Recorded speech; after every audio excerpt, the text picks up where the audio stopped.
Hello, and you're very welcome along to another edition of the JMAC podcast. I'm John Mann. Of course, this podcast is kindly brought to you by orgarech.com. Use my promo code JMAC podcast to get 15% off on the website. Well into the Alliance National Football League, get yourself organised on orgaretro.com. And tonight, I'm joined by former Armagh and Cross Glen footballer Johnny Murtagh and former Antrim and St. Gall's footballer Kevin McGourty to talk about this weekend's Alliance National Football League action and all that goes along with that. He's back. Kev, how are you? I'm great, John. I'm actually coming to you live and exclusive from the European capital of oil and gas. So I'll let your viewers guess where that is tonight. Really looking forward to getting into the meat and bones of this. And I've missed you and Johnny. So hopefully Johnny's able to talk to a Westie, because Armagh people have, over the last couple of weeks, have been afraid to come up to West Belfast, I hear. They're looking to take us to Newry. Yeah, you just leave the gas where it is there, and never mind, folks. So I've no doubts this is going to be great crack, and great to be back, John. Thanks for having me on. Great to see you back, Kevin. And how's life been? All's busy, and I suppose have you been following? I suppose Antrim's misfortunes, fortunes, and Andy McAtee's season so far with Antrim. Well, John, I was away there for 4 weeks actually on a course, and I hadn't seen an awful lot of sport. But yeah, I've caught up a wee bit, if I'm honest with you. Antrim haven't been obviously going that well this season, but look, I'm very interested in what Johnny has to say and yourself. And obviously the narrative about the new rules. I've been following very closely, obviously, what Jim McGuinness has said. And for me, the new rules are brilliant. Yes, they'll have to be tweaked over the next couple of weeks, but really looking forward to getting into that a wee bit with Johnny as well. Absolutely. Johnny Murtagh, how are you? I'm good, John. Thanks very much. It's great to be here. Great to see Kev. Dream team's back. It's a bigger comeback than Ronaldo United back in 2021, lads. How strict, Johnny? All good? Yeah, top class. Yeah, I think. Look at I'm enjoying the chew the fat with Kevy, but I think we'll be definitely agreed on the Antrim end of things, and but we're looking forward to the conversation about it. Absolutely.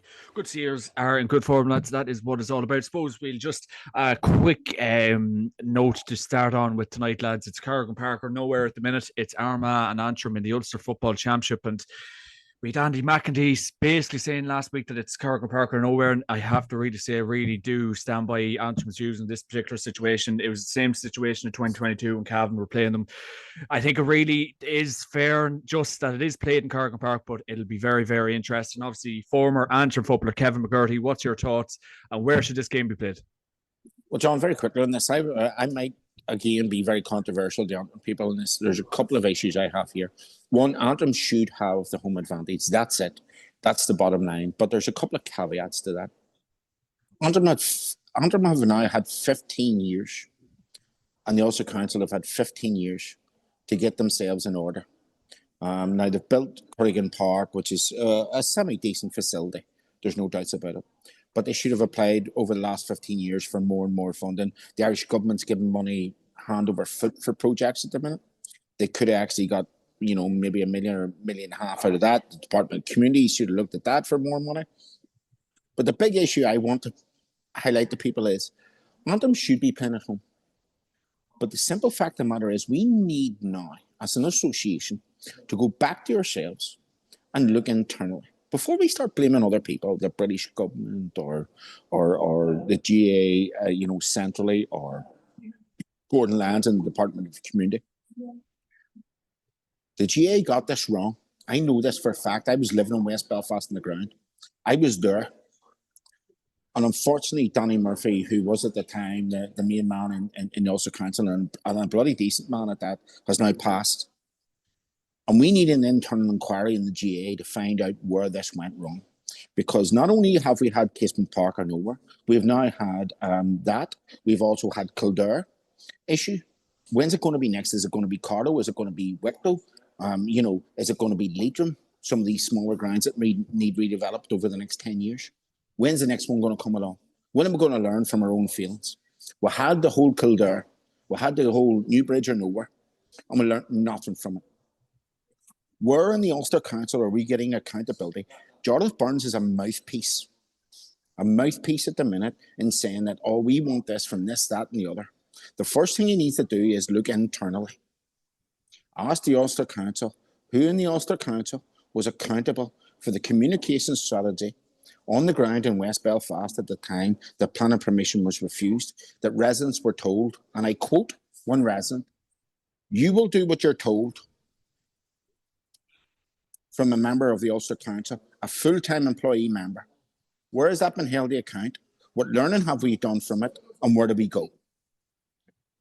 And until we do that as an association, we're going to continue to have these egg on our face situations. But coming very full circle right back down to the start, if Antrim are drawn out of the hat first, they have home advantage. It only takes a person in Armagh, and Johnny's an Armagh man, and they're great, passionate people. Yeah. And I know they've signed up the season tickets. They'll not get on to BBC, or they'll not get on to Free to Air or an RTE, and they'll get the game. That's the sacrifice that the Ulster Council have to make for 1 year. And they have to give Antrim that right.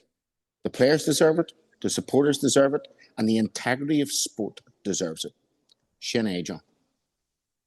Yeah. Correct and right, Kev. Well said. What do you think, Johnny? Yeah, I'm fully agreeing with everything he said there. You know, I said this for ages. Whenever the Euros was going on, Kev, and they were talking about, you know, the standard of the stadium and everything else on their own chat, I said it was a disgrace. It's been a disgrace for a long time. Like, the GA is fit to turn around and buy ground across from Croke Park, and they're fit to talk about building hotels, and they're fit to talk about this and that and the other. They were getting a few pound off the Irish government. They were getting a couple of grant money that was coming in before the Euros. They were guaranteed whatever small amount it was. Right, whatever they were getting to take, and the rest, the bill goes to Croke Park and they build it. And it's that simple. And ask Gordon Lyons, I wouldn't ask Gordon Lyons the bloody time. I wouldn't ask him the time. So I wouldn't. I would turn around and build it and give them the two fingers and say, there you go, boys. Thank you very much. And we'll run every stadium in it. We have full control over the council in Belfast City Council. We'll fill the stadium full of concerts. We'll make a clean fortune in it. And that's how the GA would get the money back. But instead, no, they want handouts. They want the British government to hand out. They want this, they want that, they want the other. They can't agree. There's skullduggery going on left, right, and centre.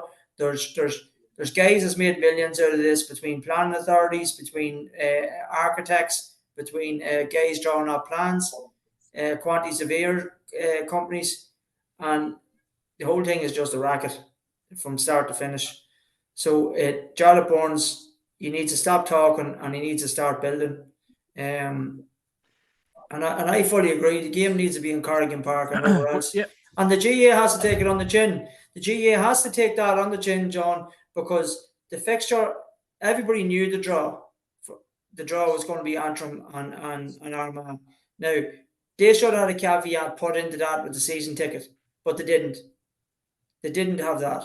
They should have had to cover themselves, but they didn't. So, you know, for me, the game has to be in Corrigan Park. If you get a ticket, if you're a season ticket holder, what does Corrigan Park hold, Kev? 4,000?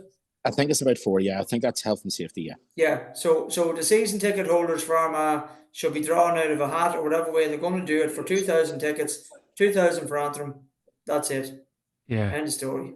And I think, John, just to finish this, Johnny makes some really good points. The one of the other points I want to make is Kieran McGeaney and Armagh have been brilliant on this. They've tried to keep their powder dry. Kieran McGeaney has been very fair on what he said. And by the way, can I remind people, Kieran McGeaney's first job coming out of Queen's was working for the Antrim County Board. So he knows better than anybody about, you know, the people in West Belfast. And they've been put, as All-Ireland champions, they've been put in a very, very difficult position. 30 days out from the match. Will they have a match or not? That's very unfair on the Armagh people. Their supporters who are fanatical on their team and their management going forward. But one other thing I have to say is that I remember talking to Peter Canavan one day about this, and he said, Kevin, until you help yourselves, you're helping nobody. And the Antrim County Board and the Ulster Council now need to take the lead, and Johnny's completely right in this. Forget about the Department of Communities. Forget about the British government. I believe there's about 145 million, roughly, somewhere in that region, already guaranteed. Level the site, build bit by bit, if it needs be. If needs be. I don't want a stadium tomorrow. I do want a stadium where I see the Ulster Senior Football Championship come home to its rightful home in the second biggest city in this island, where we bring GA back to the second city and start promoting it. It doesn't need to be tomorrow. Build bit by bit by bit. If we need to get 65, Colchester United, I think, I read this the other day, they built a stand. I think there was a 13,000-seater stand. I might be wrong on this, so people can pull me up and rightly put it in the comments. But they built it for £12 million for a 13,000-seater stand. Surely we can do something similar with casement, bit by bit by bit. Not needed, Kev. Not needed. Not needed. Crow Park, foot the bill. That's it. Get it done. Billions and billions. An organisation that's worth billions. No problem getting bank loans. No problem getting backed up whatever they need to get. It's absolutely no problem. You just need to spend the money. But John, the last point on this, and I mean this in terms of they're hurting the Gaels of Antrim. Really are. People are on their knees. I'm talking to my father, a brilliant Gael, guy who's at matches every week, treasures Ulster colleges, spends his life at the minute in GA. Really hurting people in Antrim because we can't get this over the line. We done a podcast. Go ahead. Yeah, sorry, Kev, but we done a podcast in 2022. We literally, the title was, Cavan Park is on the way and the new build is coming. And that's touching 3 years ago, Kevy, and we're still in the same position. Like, that's just crazy stuff. John, it's been going for 13 years now. The last game was like 2010. Hopefully, I'm factually correct in that. Antrim and Tyrone, wasn't it? You played that day, I think, wasn't it? It's absolute madness. 2013. 15 years ago. Yeah, so we're talking about a stadium here that could still be ongoing in terms of can be walked in and torn down, but it's absolute madness. It's a fine stadium. I remember we played this in 2008, and my God, like it's a class amp. Like it's Johnny's obviously played a number of times for Cross because I've watched him through my crying eyes playing in Ulster Club finals, and I know you played there, Johnny. Maybe you've played Mayo Bridge there maybe once or twice in Ulster Club finals. Definitely once. Loved it. It was an absolutely brilliant surface. Brilliant surface. It was the finest surface I've ever played Gaelic football on or heard. Kev, he still played. He scored 2-6 in the challenge game the other day. He's flying. There's no doubts about his genius. Genius lives on, boy. He still fucking has it. Well said, lads. Well said. And look, we will wait and see, but it'll be very interesting to see the developments of Corrigan Park or nowhere in the couple of weeks to come, lads. I suppose we'll touch on to this weekend's Alliance National Football League action. We'll just start on Division 4, lads, and whiz through the games. In Division 4, it's Wicklow against Limerick in Edgeland Park, Auckland at 2 p.m. on Sunday. And then on Saturday, you have Waterford v London in Fairfield in Dungarvan at 7 p.m. And then you have Wexford against Tipperary in Chadwick's Wexford Park at 6:30 on Saturday. And then you have Carlow against Longford in Netwich Cullen Park at 5:30. And then in Division 3 over the weekend, on Sunday, you have Antrim against Sligo in Corrigan Park, Belfast at 2 p.m. on Saturday. Kevy, what's your thoughts on this one? Yeah, I was actually just chatting to a guy from Sligo not so long ago who texted me. It's a massive game. Obviously, you have to take into context what Sligo done last weekend against Clare, which nobody really seen coming.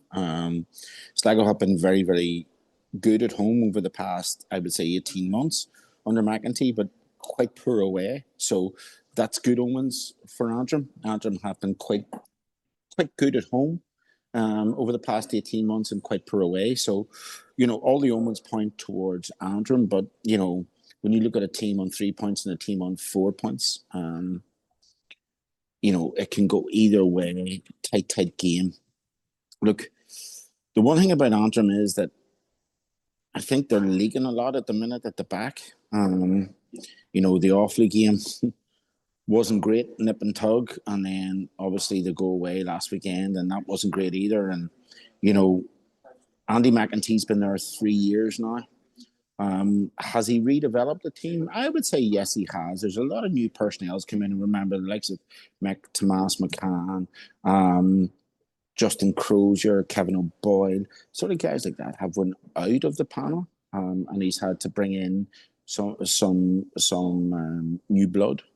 He's done that quite decently over the last couple of years, but this year has been his worst of his 3 campaigns, and a lot of people, the narrative in around Antrim anyway, that I'm hearing anyway, which is it's what I'm hearing is quite small, but is that it's sort of going downhill very, very quickly. So this is a huge game for Antrim. Home advantage might just suit them because Sligo are poor enough away from home, but it's not a great place to be in. And Antrim don't want to be going down to 4 again. They don't. It's a graveyard. And believe you me, I played a lot of my life in 4 when I was playing for Antrim, and it's a hard place to get out of. So this is if they call it a 6-pointer, this is it. And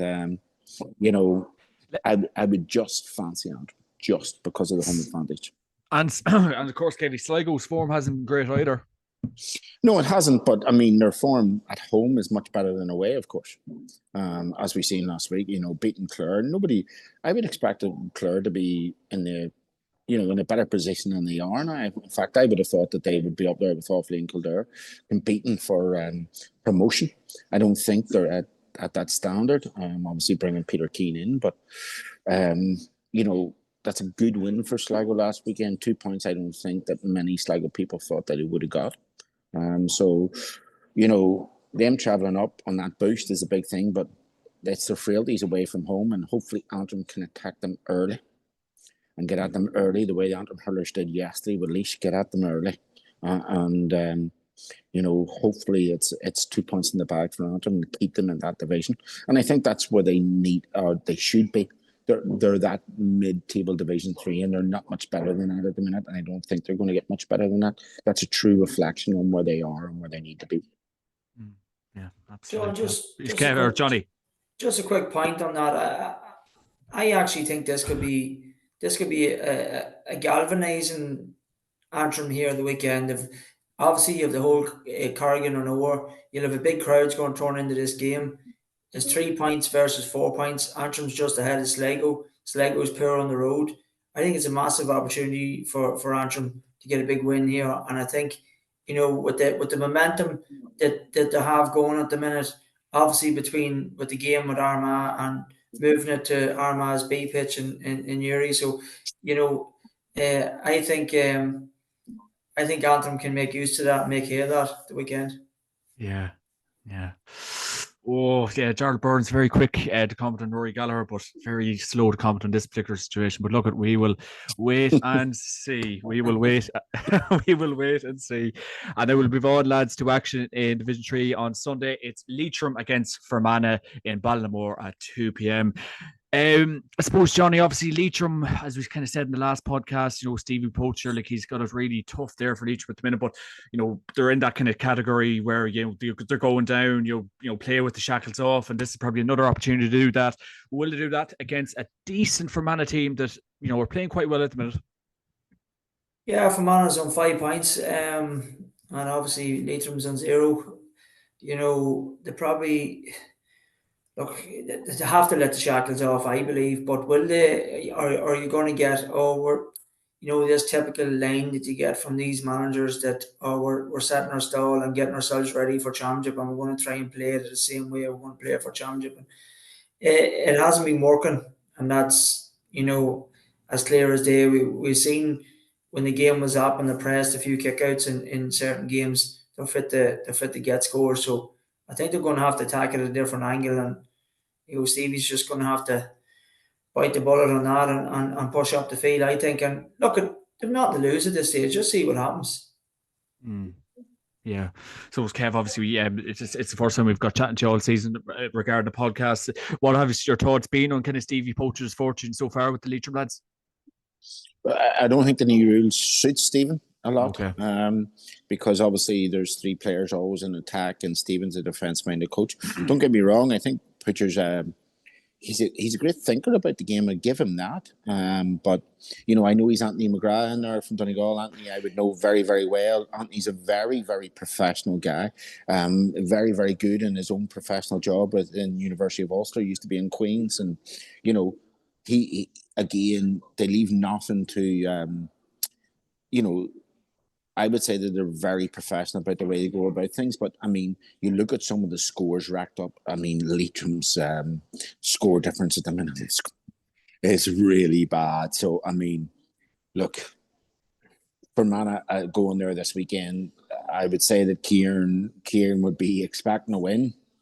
And, look, Kieran's going into the last weekend. If he gets 2 points, he's looking there to see if he can get a promotion back up again, and Kieran Donnelly's a very, very good coach, and Fermanagh are sort of in around there at the minute. And look, Sean Quigley. I would say from Poacher's point of view, look, he was appointed late. I'll give him that. He's a good thinker of the game. There's a lot of guys walked away from Leitrim as well, though in terms of personnel, he was a wee bit down.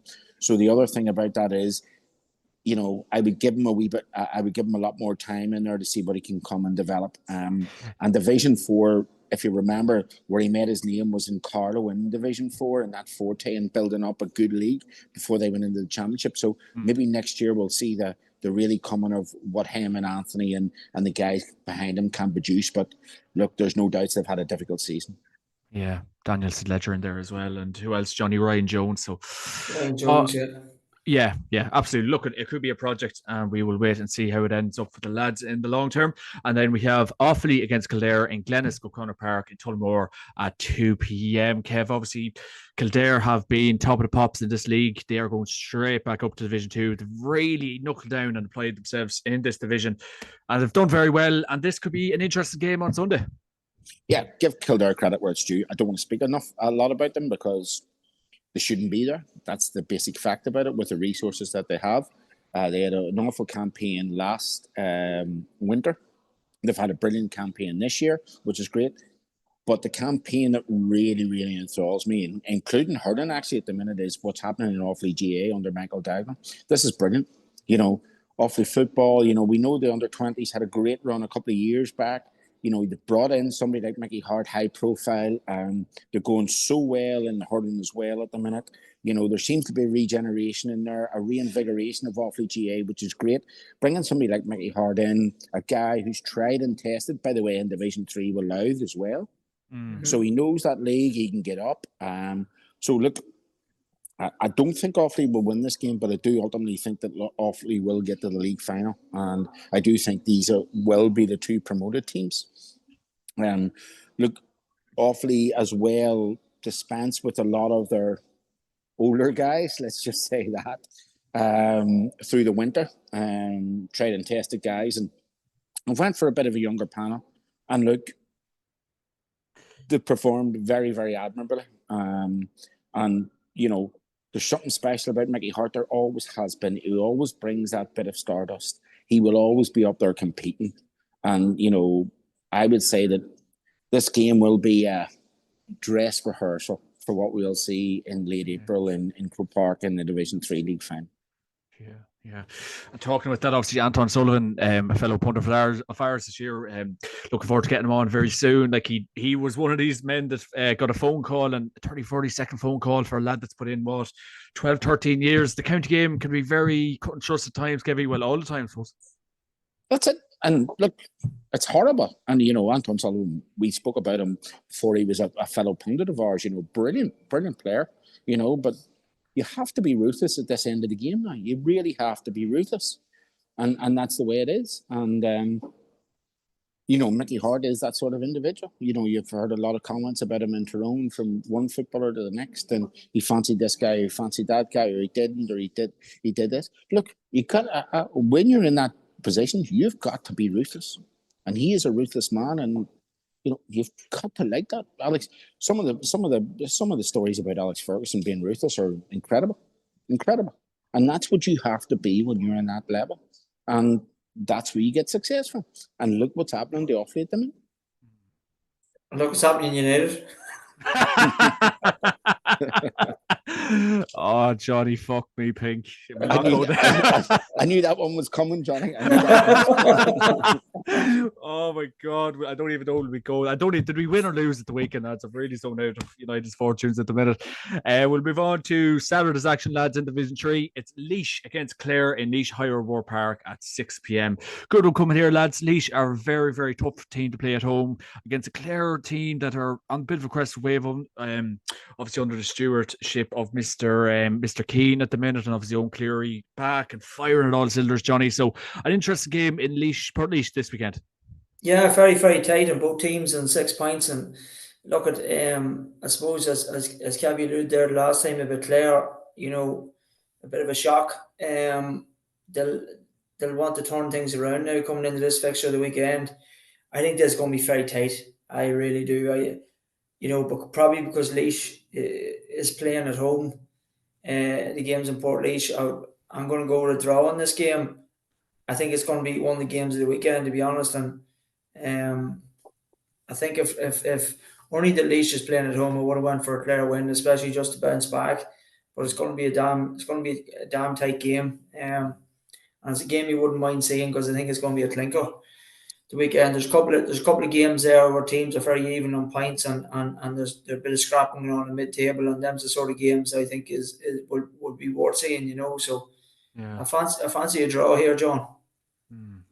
John, see if you just look at that from a pundit, Johnny, from the point of view there. Clare have 6 points. Yeah. They've lost to Antrim and lost to Sligo. And that's from a Clare point of view, and I'm not saying that in a bad way about Antrim, all due respect to Antrim and Sligo. But Clare under Peter Keane, if you look at that, they could be coming into this weekend with full points. Oh, it should be heading for league final, absolutely, and that's they've took their eye off the ball for whatever which reason, Kevy, and they definitely have a management team in there that knows what they're about. Yeah. So whether they're doing heavy training or working on stuff or just a couple of numbers down, but I would still expect a serious game here the weekend, boys, and I wouldn't be surprised if Clare wins it either. So it wouldn't, but I think just because Laois is at home, I'm going to go for a draw. Yeah, absolutely. And then, lads, we will move on to Division 2 action over the weekend. On Saturday, you have Down against Westmeath in Park Esther in Uri at 6 p.m. So an interesting game here, lads. Westmeath have had a horrible league campaign, it has to be said, and Down are vying for promotion. Obviously, Cavan bet them last day, and obviously Derek McCabe. It's not getting any easier in Division 2. That's a tough place to go to on Saturday night, Kev.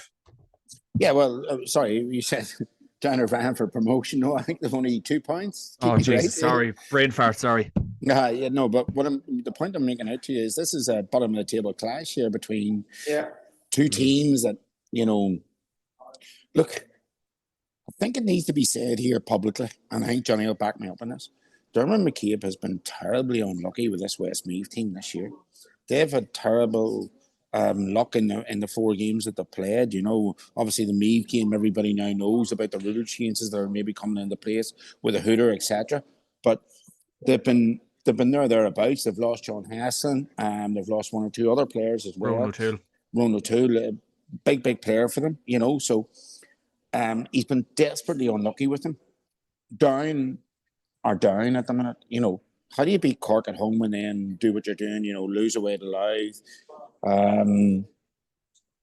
To be quite honest with you, I wouldn't expect anything more than Down to come out with another victory, of course. But I don't think it'll save them.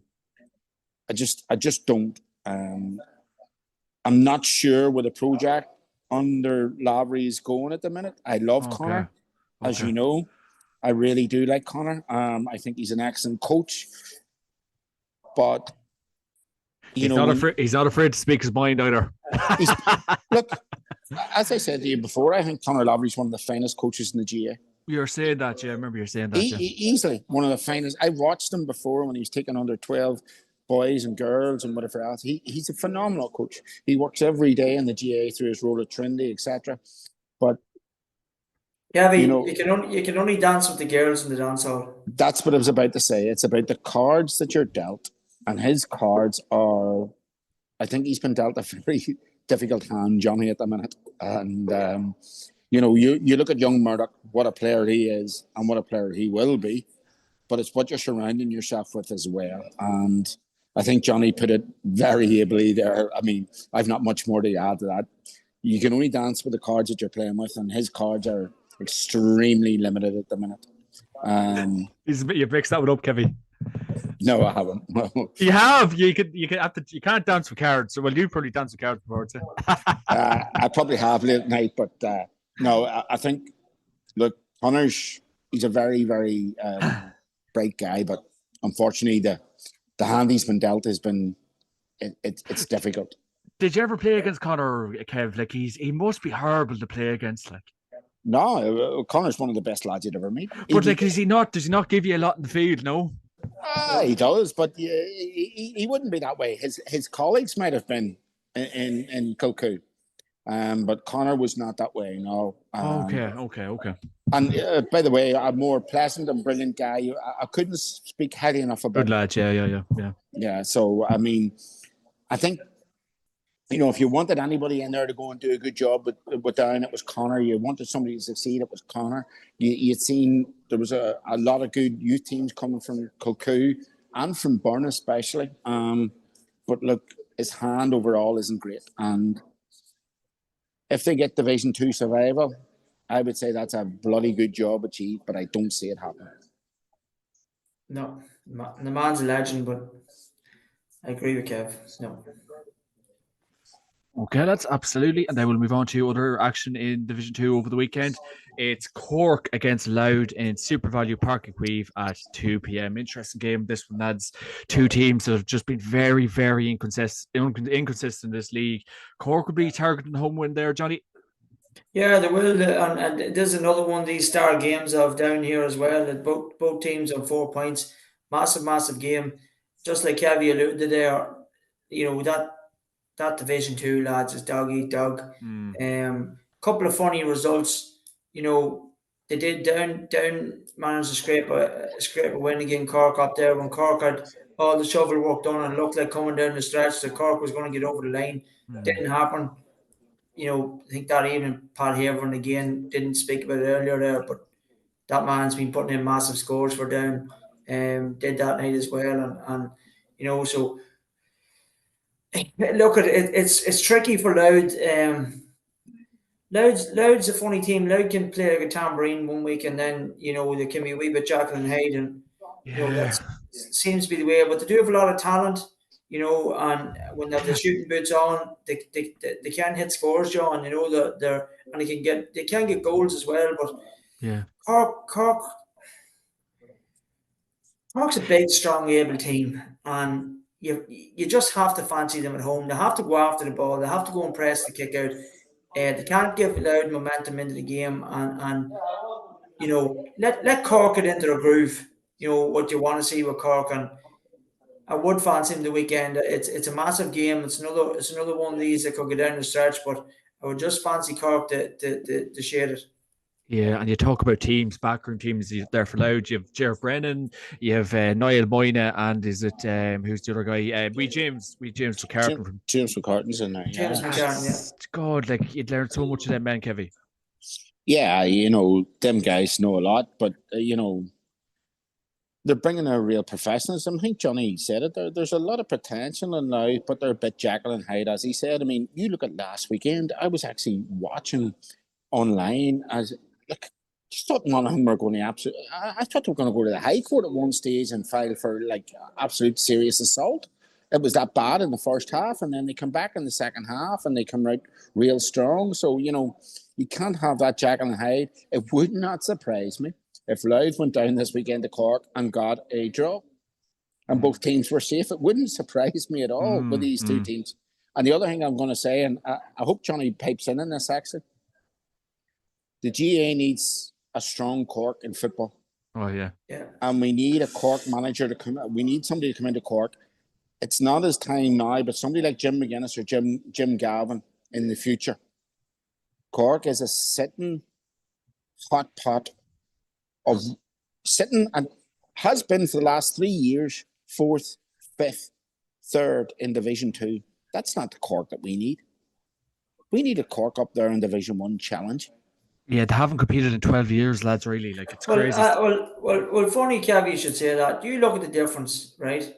You look at Louth, the wee county, right? They've had Mickey Hart, Horst Devlin, did all these guys in coaching in there.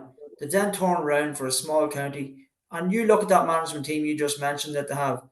Niall Moyna, unbelievable brain, operator, Ger Brennan, top class, knows his onions, all Ireland medals, and James McCartan, unbelievable. Yeah, yeah, And that's what Cork needs to do. Kevy's yeah, 100% right. yeah, Cork needs to do whatever to peel back the resources and go to war on it and get them back up in Division One. yeah, yeah. Like you're seriously looking here at if we want to put this into an American football term, we're looking at the Green Bay Packers, who haven't won in years. We're looking at the Boston Celtics years ago, who hadn't won. We're looking at a serious football team here who haven't won the European Cup in years. This is Cork, 262 clubs. Dublin, second, Dublin second, before Jim Gavin. yeah, second biggest, 100%, John. Second biggest population in Ireland, right? Winning everything in camogie and ladies Gaelic football, always up there in hurling. Dan Goulding, a good friend of ours and good friend of the podcast, talking about it. They need a guy to go in there to be the spearhead of this and to make a really competitive Cork. Cork should always be in the top 10. At the minute, we're looking at them consistently being 13th, 14th, and 15th. That's not good enough for Cork. Nowhere near good enough. Yeah. Yeah, absolutely, lads. Absolutely, lads. And then we'll move on to other action in Division 2 over the weekend. It's Meath against Monaghan and Park Talton Navan at 2 p.m. on Sunday, lads. That's a really exciting game to look forward to. Crazy stuff that it's not on the TV. I'm like, my God, it's a real promotion game, Johnny. It's madness, but really look forward to that game this weekend. It's downright deplorable it's not on TV. It'll be a serious game of football the weekend and another star game that I have down here. Both teams in 8 points. Serious game. Both teams scrapping out for promotion. Obviously, Monaghan, big result the last day. Roscommon's knocking around there as well, looking promotion, and it's gonna. I maybe me playing at home.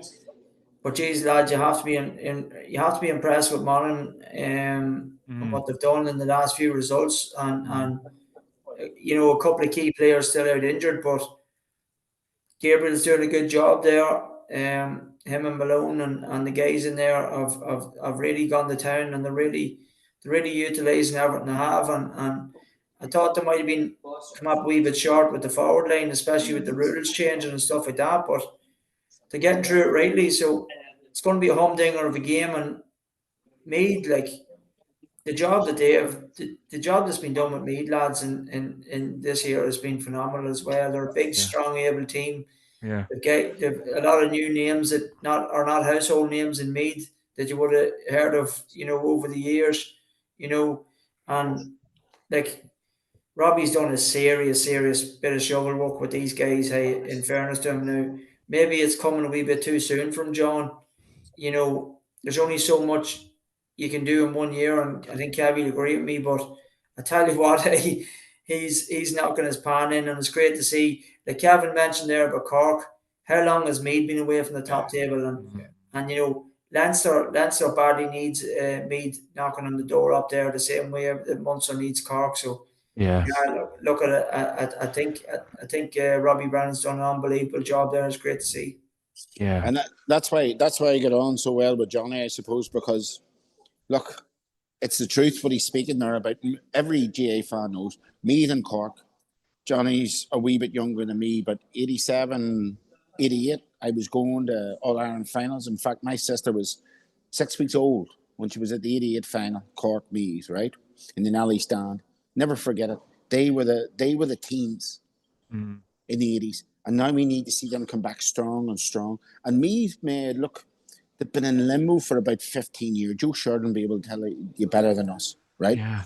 But they've made a decision to go for Robbie early on. Kilmacud, let's go for this guy. And look, they're making big strides. I sort of agree with Johnny. I think it's maybe a year too early. Yeah. Give them another year, maybe a third year. and let's see a strong meet, because we need a strong meet. We need a really, really strong meet, because look, these teams, look, they're up there, they're about there. We need a strong meet, and maybe, I don't know if it's this year, maybe the year after, but also the job that Gabriel's done in Monaghan must be applauded, because I have to be honest with you, after what happened in Monaghan last year, I was fearing the worst for them. I really was. Yeah. And I thought they'd be towards the bottom of Division 2, especially if you look at maybe a strong Cork, a strong Meath, a strong Roscommon, but they've come out and they've went to bat, and by God, they've put themselves back in the mix again. So all credit where it's due as well. Yeah. I do think they'll share it. I think Monaghan will share it, the weekend, John. Okay. I think maybe Stephen Mooney and a new kid on the block from Monaghan, and a couple of old heads there, maybe one or two back from injury, a couple of experienced guys come off the bench. I think they could probably just grind it out again, Meath, but it's going to be a humdinger of a game, and it really should be on TV. Hey, John, not to prolong this, John, can I just ask Johnny, who knows Monaghan football more than probably the both of us? But Johnny, did you see this coming this year with Monaghan? Because certainly I feared the worst for them.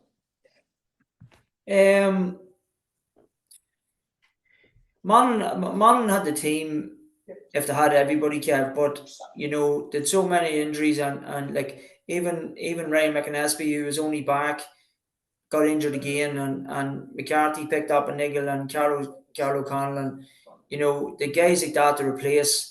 There was out and gone and injured and stuff like that, and we're unlucky, so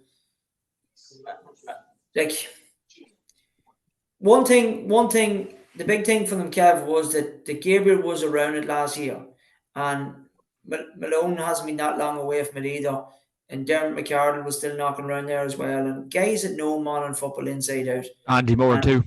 Yeah, and Andy Moore, and obviously Andy Moore from Mayo, but he nice words for you a couple of years ago, Kevin. Go on, Johnny. Yeah, but the guys that actually know the guys inside out, and Andy'll come in and bring the flair to it, and bring a wealth of experience to it. But the guys that know them inside out, and guys that they have respect for, and see the players, like the players would have a serious amount of time for Dermot Malone. Stuff like that goes an awful long way whenever you're in the battle.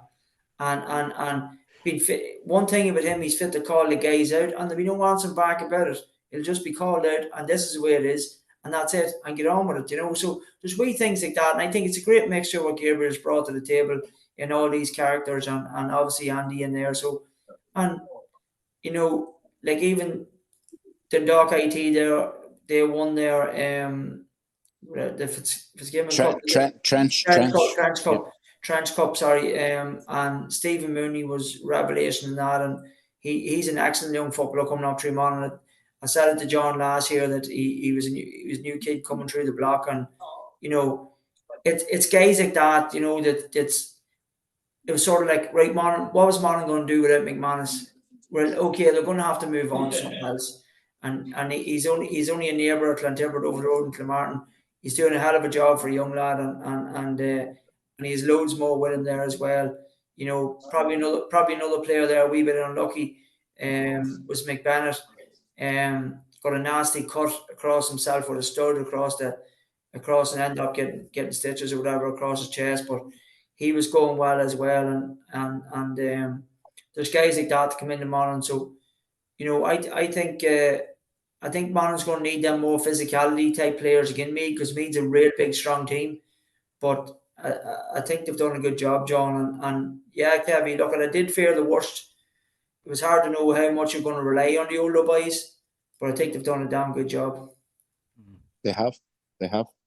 Yeah, and to keep Darren Hughes around the team as well, 38 years of age, like to keep him about has to be very crucial for the Monaghan lads. And then the last game of Division 2 over the weekend, lads, it's Roscommon against Cavan in King and Moffat, Dr. Hay Park at 2 p.m. Going into this one, Johnny, it's a complete bogey team for Cavan in recent years, and we can never, ever beat them. It's such a difficult game for us, but hopefully, with the grace and help of God, we can get the 2 points on Sunday. You can't say it, no, but I think good man, Johnny. Call it as it is. There's nothing. No. I've asked a lot of lads about this. Yeah, I was on to Mark Doran there. He's in giving Roscommon a hand, and I was trying to scare him, but no, I think it's a tough one. Yeah, look at us back to what I said earlier. You can only dance with the girls in the dance hall. So, what a court! That's a court of the night. Or you can only dance with the cards. Dance with the cards. Yeah, but no, look at listen. It's a game, John. It's a game you badly needed at home. True. With Cork at home. Yeah, look what it is, and there's no doubt about it. And you know, Roscommon is really targeting that top, and they're going to look at that other game, that Meath and Monaghan game, and they're going to be going all out for the 2 points there. They'll not want to get caught short here. So a mixture. I think it's if you's going on the road, John, you's getting them at the wrong time, and I would just be a wee bit fearful. I tell you what, it could actually get a wee bit nasty in there the weekend, and I'm sorry to say to you, but I'm not going to make any predictions. I don't want to second you, so I'll just go to Roscommon win. Yeah, John, I'm not trying to be rude about this, but do you not think that's where Cavan sit at the minute, even as a pure Cavan fan that you are, is maybe middle of two? Do you not? Oh yeah, 100%. Do you not think that is obviously you always try to strive to be higher?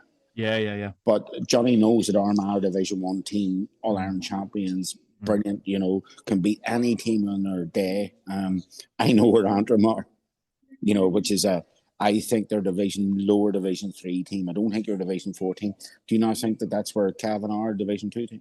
No, they are. Yeah, no, without a shadow of doubt, we're a Division 2 team. And this, I said this in the last podcast. Like we're not at Division 1 standard at the minute, strength and condition wise, quality wise, probably management wise to a degree at times. Like so, I think I think that's where we are. I think this game on Sunday is complete banana skin once again. Look, it would be fantastic to put one over them, make no doubt about it. But it's a tough one. Roscommon have a lot of good forwards. Cavan conceded a lot against Down the last day. I was watching the highlights last night, and we let down in a lot and just gave it. Like, don't get me wrong, I know we got the win at the end, but just our defender was very bad at times. Roscommon have a lot of good forwards. So look, Johnny said, look, it could potentially get away from us this game on Sunday, but hopefully not. Look, if we even got a point down Roscommon on Sunday, I genuinely would be happy enough with our recent fortunes. But no, Kevy, back to your point, we're not a Division 1 team, and I wouldn't actually like to see us get promoted, but I would like us to stay in Division 2, which I think we're well capable of.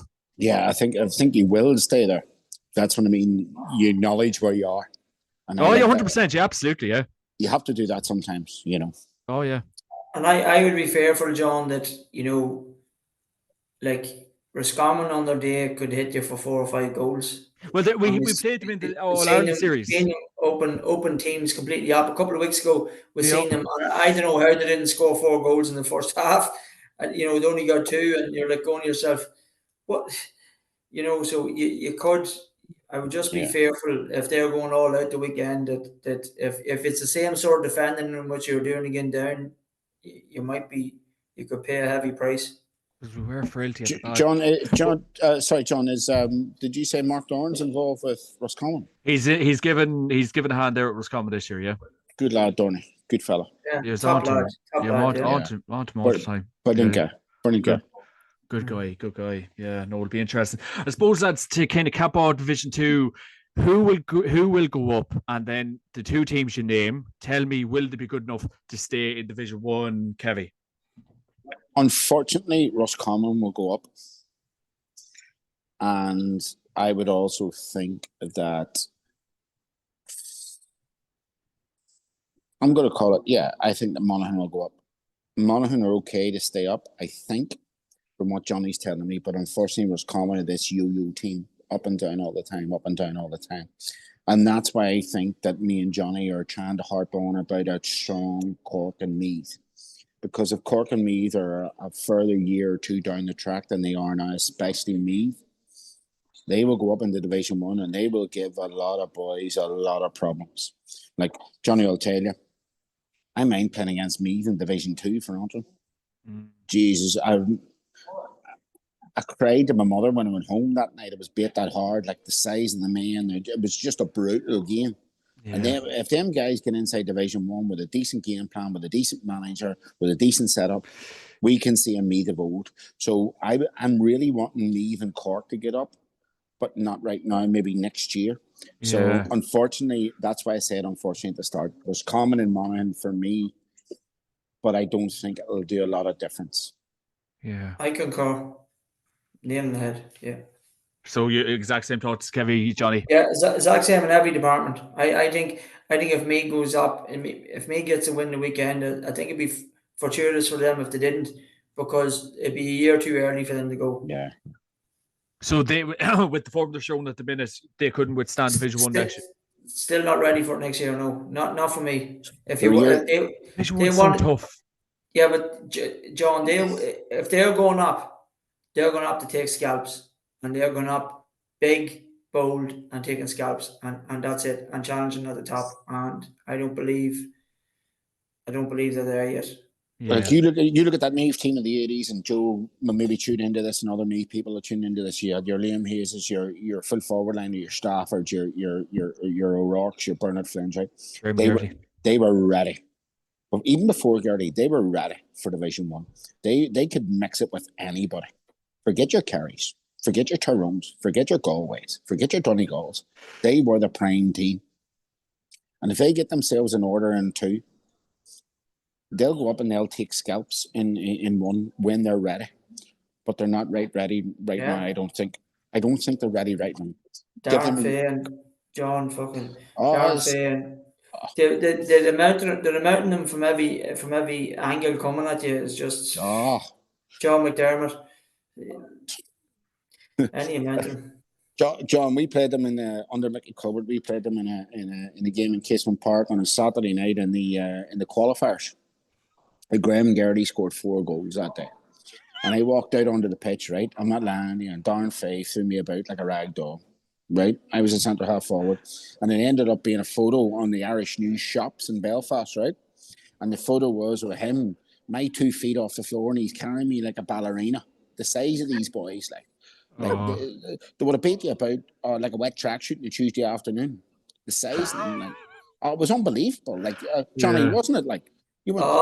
They're just and not just big but hard. Absolute animals. John, we played them on a Saturday night. It was St. Gaul's dinner dance that night down in the city hall, right? And Antrim had won a game in Division 2, and we won the game that night, right? And everybody had bet against us, right? And me and Sean Burke from St. Gaul's were playing midfield, and this boy walked out into the middle of the park, and he was 6'8", and the other one was 6'7". Guy called Gillespie. I think he played. You remember a guy called Gillespie used to play for them, right? I think Joe might have been playing that night full forward, right? We beat them. Joe was playing. Joe would have been playing full forward, yeah. Joe, yeah. But this boy Gillespie walked out. He was the smallest one. Sean Burke says to me, "I'm 6 foot. He's 6'1". He says, "What's one of the two? You take it?" I says, "I'll take the fucking smaller one." One was 6'7", one was 6'8". They were mountains, man. No, their mothers must have had jacks to get them out, you know what I mean? They must have jacks to get them boys out, from spuds and butter, right? Oh, Jesus. Criminal, man. Oh, you want to see these boys? Oh. Was it Keane Ward or was it Mark Ward? Mark Ward back. Mark Ward. Yeah. He was 6'7". They tried to put a pair of suspenders on him one day. Do you not mind that? To look at his thighs. His thighs were that fat they couldn't get a pair of suspenders around him. That's what they were chatting about. His thighs being that big. Could Alan Summers get suspenders around him? And his thighs were that thick they couldn't get them around him. Had the power, Oh, you want to see this boy, They're huge. Big lads. Oh, Jesus Christ. Big lads. Big lads. Unless we forget Marty Corey and Mr. Joe McMahon Kevin with them Meath lads, they're bound to succeed. Look, as I say, they're on a great trajectory, and long may continue. We need a strong Meath. And look, as I say at the start, when they identified Robbie, and obviously he was doing very, very well with Kilmacud, they identified him a while out. He came in. He's done an excellent job with them. And look, I think their next target is maybe having a solid league, maybe being third in the league, as Johnny says, maybe tactically not getting up, but having a real strong Leinster Championship and then see how they go through the back door. But I think I would have no problem in thinking in the next 2 to 3 years that they can compete in the Super 8s, if you want to put it that way. They want to be emptying themselves training now, getting ready for Championship. Yeah. That's what they want to be at. Yeah. Yeah, Dublin absolutely. sessions. Absolutely, lads. Absolutely. I suppose we'll move on to Division 1 action, lads. Over the weekend on Saturday night, you have the Mighty Kingdom against Armagh, the Kerry against Armagh in Austin Stack Park, Tralee at 5:30.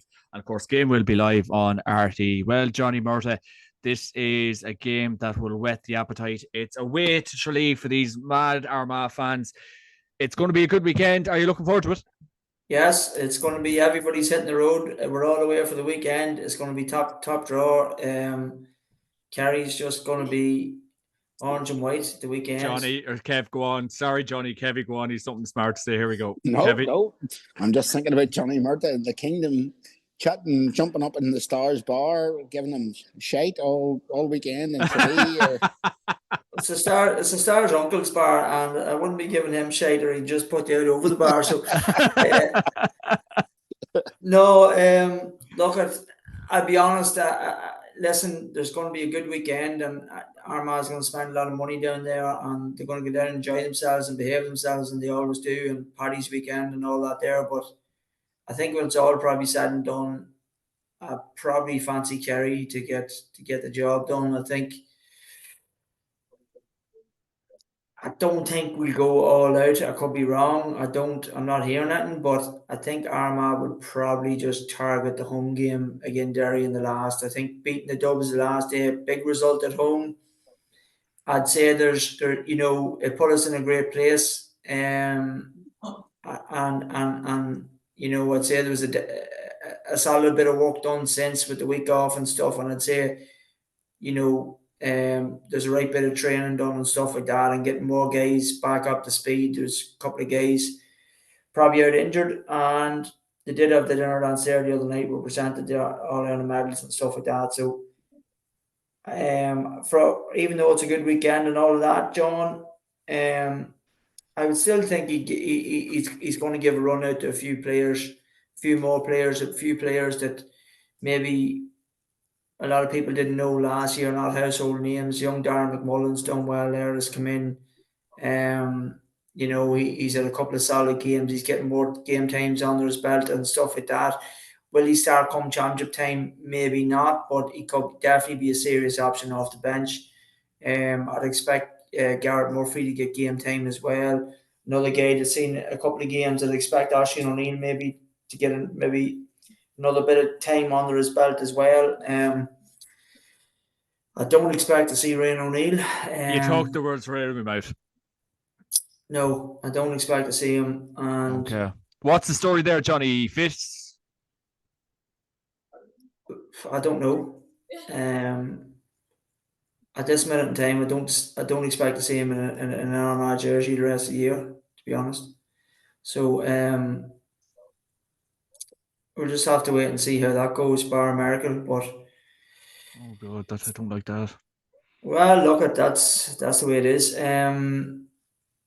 I think it's up to the other guys that's hungry enough and want to be there and want to put in the effort to head onto their jersey. So, because he was there the last day. Yeah, but there's a serious amount of competition there, and there's guys, like I said, has put their hands up in the league for minutes, and there's only a certain amount of these guys that they're going to play, even though it's a long enough championship. But we're all Ireland champions. There's a good appetite there where the other guys are busting a pan in, and I tell you, I would have been a strong enough critic of a guy, and I'm telling you now, the football this man's playing is absolutely off the wall. Is Rory Grugan is absolutely Rory Grugan has the weight of his world off his shoulders from winning that All Ireland. And I said this to use that this could happen, Armagh, that the first time they won it, that the expectation is off them now. And they could go another level. And he's a player that I've seen already in a couple of league games that's went to the next level beyond of what he was. I think that man, as the weight of the world's off his shoulders on the football he's playing at the minute is absolutely phenomenal. The game he had against Kerry was phenomenal. Joe McElroy has come back in there as well. Another lad that's playing out of his skin for Armagh, and it's great to see his young Ross McQuillan absolutely busting his pan in. The pace that he's bringing to it and getting up the field. And he's a guy that's going to, see when Crow Park comes by and dry pitch and stuff like that. Oh, lads, his confidence is really going. And McGeeney's stuck with him. He's given loads of game time this season, and we're starting to see the fruits of that labour as well. He was in and out last year. We sort of seen him towards the end of the year. Done a good job. All-Ireland semi-final and final and stuff like that. But we're really starting to see him go up another gear here now. So just guys like that. Armagh's got a lot of talent there, boys. A lot of talent. That's really brilliant to hear. Because when you look at a team like Armagh, Johnny, I haven't been on really since last year. This is my first time on since Armagh won the All-Ireland. And a huge credit to them, because I was one person, John, if you remember, that said on this podcast that I wasn't sure what that project under McGeady was going through. Oh, no, it's the exact same. Yeah. 4 years ago. So I have to hold my hand up. And same here, yeah. But Johnny, about 8-10 years ago, I was in Queens and I was up fresher management, and I remember seeing Rory Corrigan, and this kid was he was sex on legs. I remember seeing him that day, and I was just like, bring out the champagne. Who's this kid? He was just brilliant. And, I've never been more happy for them win the All-Ireland this year. And for what you're saying, Johnny, even this year, putting in that, he's getting a lot older. I just see I think he got a scholarship there I seen the other day in UJ, so like, it's brilliant to see things are going well for Rory, a brilliant kid. And it's great to hear you talking about Armagh also bringing in new talent. It's always important the year after to have new talent. Obviously, Armagh got the All-Ireland in 2002. They're a very, very strong team. They come again in 2003. It's nearly 90% of the same team. If you look at Tyrone in 2003 to 2005, there's one or two changes there. You always need that wee bit of change here and there. And it's always great to see. And I agree with Johnny. I don't think that Armagh really need to. Their league's done, in my opinion. They've done what they had to do. Huge result last day out against Dublin. Huge result. I think Armagh now need to concentrate on the championship, training hard yards, whatever else. They've had their presentation from last year, obviously, as Johnny said last week. Let's think about what's going on now. Going down to Kerry, blood young players, give them big game time, match experience. Kerry need the points. I think Kerry will win down there. But for Armagh, I think league's done in terms of what they needed to do. I don't know if Johnny agrees with me on that. 100%. That's the way I play it, and 100%. And I think he's done a magnificent job yet again. He's brought in new players. He's created a serious appetite. Like he did last season. The appetite, that man, you never hear a rumble out of them boys. Every one of them 100% towing the line. So Armagh, Kevy's hit the nail on the head. Get ready for championship. Put in the hard yards now. And listen, I can tell you now, I said to you last year, you didn't believe me. Armagh's going to be bang there. Bang there. Teams don't beat Armagh in championship in 70 minutes. I'm telling you, it doesn't happen. And even extra time and stuff, just take penalties to beat them by. So I'm telling you now, they're going to be hard. Any team that's going to beat Armagh in the championship this year, good day's work done. John, can I just ask you a question, Johnny, just for listeners, right? I'm always interested from one year to the next, right? With Cross, or obviously you were with Cross, or I was with Gauze. Is there a kid coming up, or is there a kid coming through? Now, obviously for Armagh, for different reasons, which we'll not expand on, Armagh have probably lost two of their better forwards this year.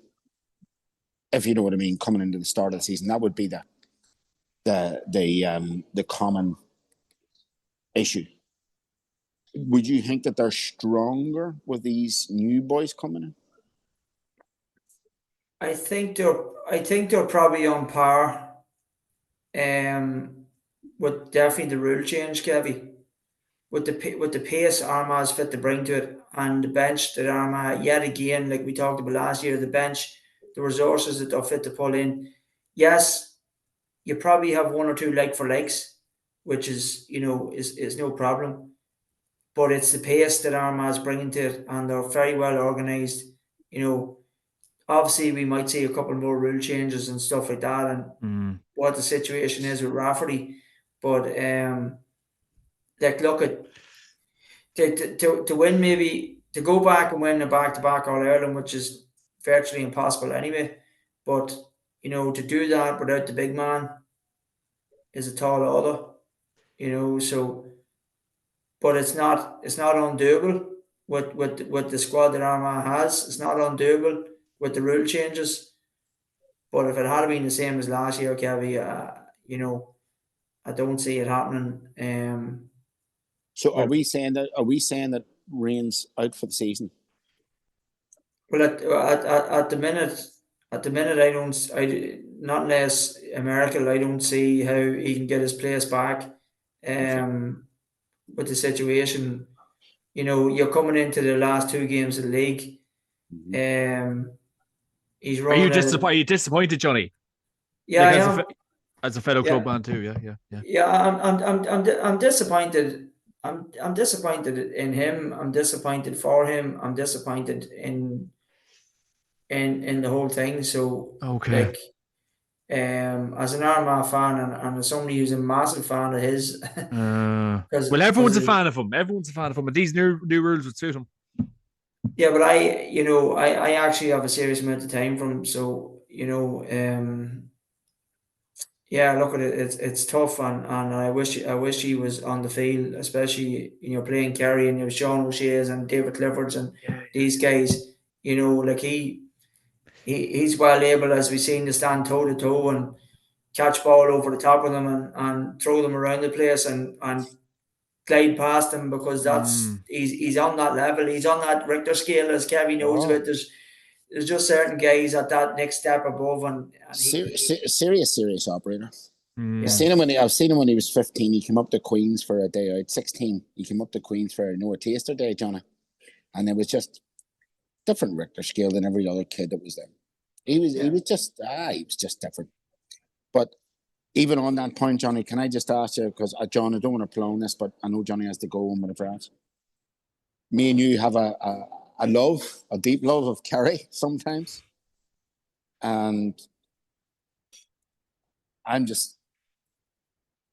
don't know. I'm just fatigued now with him. I don't know where to go, Johnny. Minus David Clifford, they're so ordinary. But Johnny, go on. Yeah, I agree. Yeah, I can't believe. I thought the new rules would have suited them and stuff, and at the minute we just haven't seen. They look clueless. Like, geez, a couple of weeks ago they were playing at home. The goalkeeper came under that much pressure. He kicked every ball out to one end of the field. I was there going, "What is going on the lane? What is going on anywhere?" There's no coordination. There's not really much else. Now, one probably good thing I did see from them this year was they did have bar the Trum game, but they Shawnee O'Shea back to 11, which why they played him inside last year was totally mental by me. And like, but you take, after the Trum game, like you take Clifford's 3-3 out of that, and that was his first game back. And you're saying to yourself, like, Tyrone hasn't been breaking any delf. You're saying to yourself, look at lads, this is, and I called this weeks ago, John. I said it to you, and I got laughed at. And I said that Dublin and Kerry weren't by no means the finished article. And No, I knew Armagh would give them a walloping up in the letter grounds, and nobody laughed at me. Even the bookies were my laugh. But look at it, I think you're right, Kev. I think I don't see that team. I don't see them winning All Ireland, any, that's for sure. John, they're frustrating me. Like, if you look at Johnny's just mentioned there, bar a David Clifford masterclass. That's what it was in Tyrone. Oh yeah, this team's on 2 points. 100%. But that's what I'm saying. Like, yeah, and like they're relying on individual brilliance rather than anything else. And like we talk about a Kerry team that we would have grown up with, like me and Johnny being Kerry connoisseurs of your Declan O'Sullivans, your Gooches, your Darryl Canedas, all in the same mix. Mike Frank Russell coming off the bench, all them guys, right? We forget about the defenders from 10 to 15, and even the guys coming off the bench were mental. Paul Galvin. Galvin at 10, Declan O'Sullivan at 11, you had Donegal Walsh maybe at 12, or even Kennelly when he come home was at 12. You had Gooch at 13, whatever else you had there, right? And it was just mental. Now we have this one guy that's keeping Kerry football alive. That's really what it is. Yeah. And And probably the brother, to be honest, because Paddy, yeah. Paddy's a good player. After that, Paddy's Sean O'Shea kicks good frees. You know, you get sparks of brilliance from Gavin Wade and from Graham. What do you call him? O'Sullivan, Tom O'Sullivan. But I mean, realistically, they should never have got out of Pomeroy that day. Never have got out of Pomeroy. No, not a chance. No, shouldn't have got out. And we'll come on to that in a second.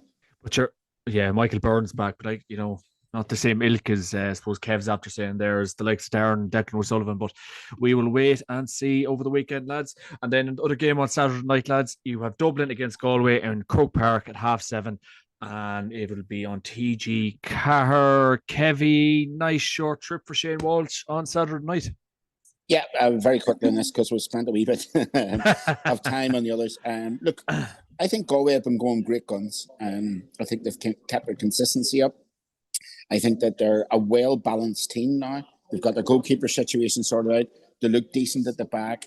Look, up front, I still think they're a wee bit late, in my opinion. Good, strong midfield, you know, Conroy in there. But I'm going to go for Dublin in this one. And the reason being that Galway are top of the league. I just think that Dublin need a performance or two. And I think that we're about to see, and this is a big quote, I think we're about to see another 6 in a row coming from Dublin, but not this year or next year. Very shortly after that. Mm-hmm. I think the amount of talent that is coming through, you know, you look at Greg McEnany, you look at the guys that have been there previously. Obviously, the Smalls have walked away this year. John Small not coming back. Kieran Kenny said last Friday. Kieran Kev gone as well. God, I hope he can get back in there. Thank God you kicked him out there. You kicked him out. Thank God, because he is, I don't know, I was going to ask him what he is smoking over in your place. Dublin going to do another 6 in a row. Not a chance. Chance. Yeah, on the way, a 6 in a row on the way. Look at that. Maybe he left at the right time. But picking up on that, Johnny, Dublin Galway Saturday night, what are we thinking? Yeah, I do. I think probably Galway will probably just pull the handbrake here, and they'll be probably getting a bit of training in as well over the last 2 weeks as well, John. They'll be getting ready for championship, and they'll not be too annoyed, hey, about whatever happens in Croke Park. So I'd fancy Dublin. I'd fancy Dublin to get over the line. Love it when he said that shout with Dublin. Gone. He just oh, Kevy, we have missed you. I don't know where you've disappeared there. Maybe the battery went, who knows? And then it is the last game because my battery's going to go dead. So oh God, yeah. On Sunday, the 16th of March, the day before St. Paddy's Day, the Alliance National Football League Division 1, you've Donegal against Tyrone in O'Donnell Park, Letterkenny, 3:30, and the game will be live on TG Cahir. Yeah, and I fancy a draw in this game. Draw. Yeah, be very interesting. Donegal will be doing hard training as well. Yeah, absolutely. Tyrone need to win, but I fancy a draw. Very interesting. Jim McGuinness v Malky O'Rourke. And then last game of the weekend, Johnny, it's Derry against Mayo in Celtic Park, Derry at 1:30. Of course, game will be live on TG Cahir. Yeah, and I fancy Mayo for this one. Look at Derry's just probably with Paddy going in there late and stuff like that. It just everything hasn't went to plan. Look, it's still going to be tricky for Mayo to go up to Derry and play that game, but especially after Mayo the last day with a phenomenal result, and they seem to be moving rightly. So, and Armagh sort of kick-started them with that wee draw down there, and they probably didn't get enough credit for that game, to be honest, but they sort of did the last day. So I think they might be okay here. I would fancy them just about to get over the line. Absolutely, Johnny. Absolutely. Well, really looking forward to the action this weekend. Of course, it was all hurling last weekend, so it'll be good to have the football back this weekend. And my God, Johnny, it's St. Paddy's Day, St. Paddy's weekend as well. So we're in for a massive weekend. So really looking forward to it. Johnny, supposed to wrap up your player to watch this weekend and bet of the weekend. Bet of the weekend is bet of the week. Maybe got a wee tip for transmission. Going tomorrow in Cheltenham. Cheltenham, bet responsibly. Well, big week ahead. I don't back myself, but in the football, I think some of them draws that are called there. I think Tyrone and Donegal. I think that'd be a good one there for a draw, and Player to look out for the weekend. Well, sure, look at I'd say the week that's in it and everything else, and down in Kerry, and God knows what team Armagh sent down. So we'll have to go with Clifford down in Kerry to put on a show, won't we? Yeah. The way you operate, I thought you were going to say Rian O'Neill there. I thought, you know the way you go on. You know the way you go on. Not less cross as a challenge game or something, maybe. Or mini sevens. Mini sevens. Mini sevens. No, mini sevens over. But if cross a challenge game, maybe give Rian a shout. But no, I'll go with Clifford. Go with Clifford, absolutely. D Clifford. D Clifford, what a man. What a man. He's saving Kerry's bacon all the bloody time. Well, Johnny, thanks a million for joining me this week. I don't know where Kev's gone. I'd say the missus was ringing him to get home, probably from the pub, or God knows where he is. So, but anyway, Johnny, thanks a million for joining me this week. And of course, Kevy, of course, the podcast is kindly brought to you by yourgarage.com. Use my code podcast to get 15% off on the website. Johnny, obviously wearing that beautiful Armagh jersey. Yeah, it looks fantastic. Yeah, it reminds me of Neil Smith back in the day for Armagh in '92. But yeah, I like it. Looks good. Beautiful stuff. Johnny, enjoy the weekend. Thanks a million for joining me.